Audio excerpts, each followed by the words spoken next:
অস্থির, মানে mind blowing একটা আসলে প্লেস। যে অপরূপ সৌন্দর্য, এটা শুধু গ্রামে আসলে দেখা যায়। কি অপরূপ রূপে সেজেছে প্রকৃতি তার নিজের সৌন্দর্যে, নিজের সাজে, সেটা ভাষায় আসলে প্রকাশ করার মতো না। এই যে সূর্য মামা, সে মামিকে ছাড়াই কিন্তু সারা জীবন এভাবে তার দায়িত্ব পালন করে গেছে। মাঝে মধ্যে একটু বেশি রাগ হয়ে যায় মামির সাথে, সে রাগ করে, তাই বলে আমাদেরকে প্রচণ্ড তাপ দেয়, রাগ দেখায়, গরম দেয়ও আমাদেরকে।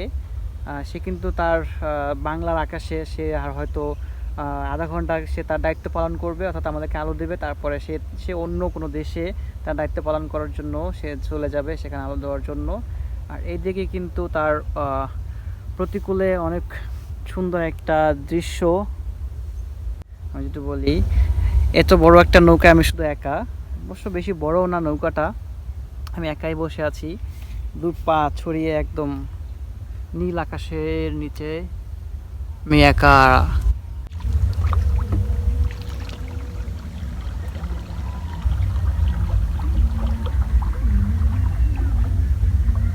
সেই ভালো লাগতেছে, একা একা আসছি নৌকায়, এবং সাথে একা না আসলে বলে ভুল হবে, আর সাথে আছেন আপনারা যারা দেখছেন এই মুহূর্তে আমাকে।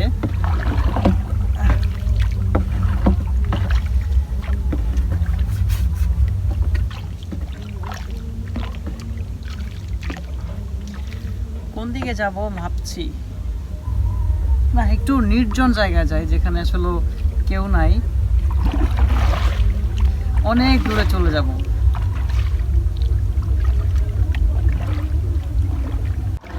সত্যি কথা বলতে আমি ভালো নৌকা চালাতে পারি না, একটু চেষ্টা করছি আর কি, জাস্ট একটু ট্রাই করছি।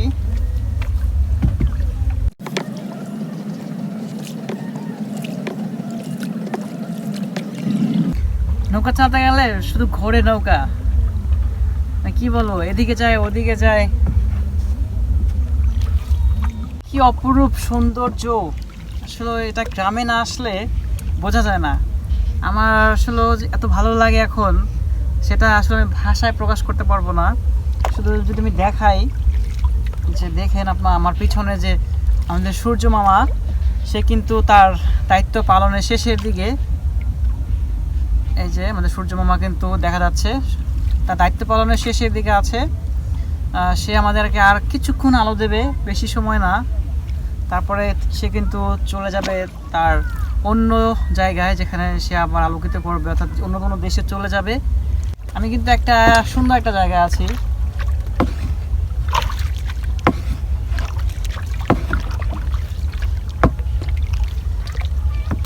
আসলে আমি নৌকা চালাতে পারি না বেশ ভালো, জাস্ট আমি একটু ট্রাই করতেছি, কিন্তু আমি অনেক দূর চলে আসছি। আমার যে গন্তব্য, মানে যেখানে থেকে আমি নৌকাটা স্টার্ট করেছি, স্থল থেকে কিন্তু আমি অনেকটা দূরে। আমার পিছনে দেখা যাচ্ছে না মেবি, কারণ ক্যামেরা ধরার মতো কেউ নাই, আমি একাই আসছি, যার কারণে। আর বিশেষ করে একটা জিনিস হয় কি, আমি নৌকা চালালে শুধু নৌকা ঘুরতে থাকে, নৌকা তেমন একটা বেশ চালাতে পারি না। তারপরেও একদম ফেলে দেওয়ার মতো না, যেহেতু 22 দিয়েছি, সেখানে কিন্তু ছিলাম আমি, বেশ ভালোই 22 দিয়েছি। তারা দেখে কিন্তু অনেক খুশি হয়েছে যে না, যেহেতু আমি এই এলাকার জামাই, সো সবাই একটা সম্মান দিয়েছে, বলেছে যে না জামাই তো ভালোই নৌকা চালাতে পারে, ভালোই 22 দিতে পারে।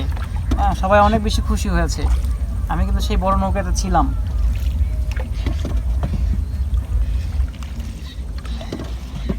আজকে চাই আমি অনেক দূরে চলে যাব, অনেক দূরে। আর আরেকটা বিষয়, সেটা হচ্ছে নৌকা চালালে নৌকার সামনে যে একটা কলকল আওয়াজ হয়, নৌকার যে কলকল আওয়াজ হয়, এটা না শুনলে কিন্তু আসলে ভালো লাগে না। আর এই আওয়াজটা যে এত সুন্দর এবং এত মধুর, সেটা আসলে আমি ভাষায় ব্যক্ত করতে পারবো না। বিশেষ করে আমার এটা ভালো লাগে যখন আমি নৌকা চালাই, আমি চেষ্টা করি সামনে, মানে এতটা জোরে আমি চালাবো, জোরে মানে এতটা স্পিডে চালাবো নৌকাটাকে, সামনে একটু সাউন্ড হয়, যে যখন পানিটা বাঁধে, যদি অনেক কষ্ট হয়, আমি চেষ্টা করছি, কিন্তু আমি একটা কথা বলছি যে আমি নৌকা চালালে শুধু নৌকা ঘোরে, তো এই জন্য হয় না। সামনে কিন্তু আওয়াজটা হচ্ছে, আপনারা শুনতে পাচ্ছেন কিনা জানি না।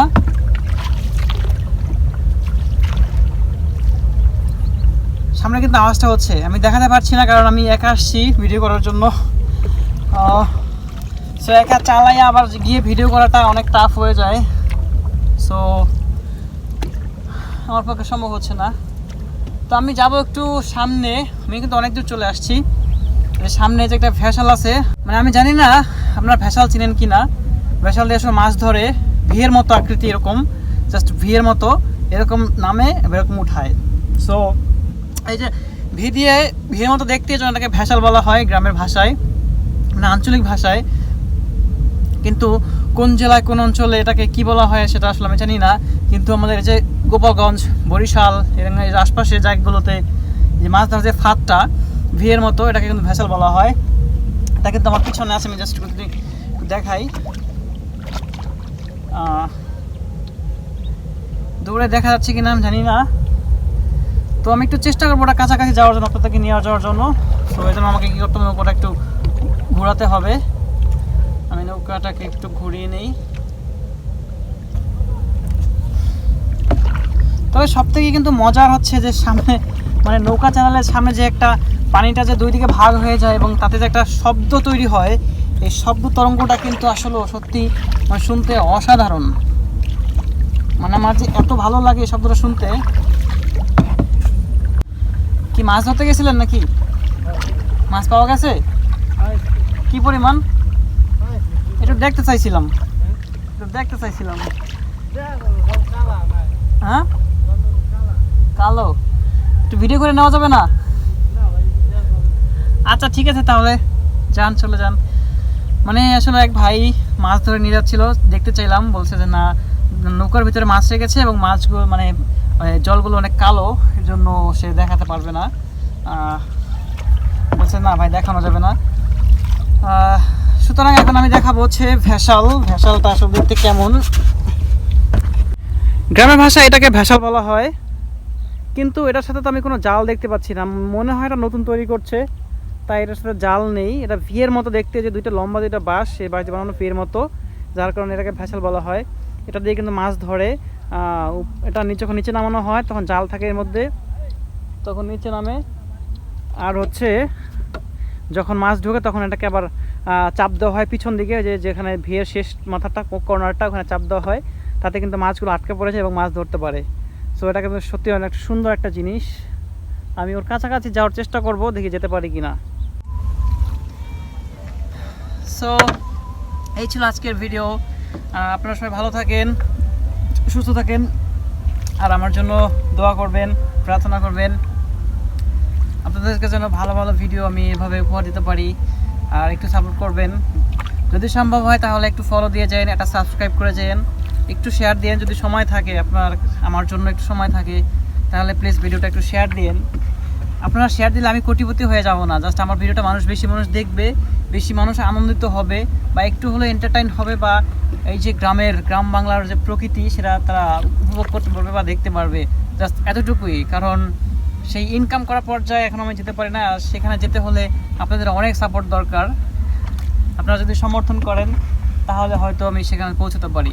আপাতত জাস্ট আপনার প্রিয়জনদেরকে, আপনার যারা ফ্রেন্ড আছে আপনাদের মানে অ্যাকাউন্টে, আপনাদের ফেসবুক ফ্রেন্ড যারা আছে তাদের সাথে শেয়ার করতে পারেন দেখার জন্য গ্রামটা, এই আর কি।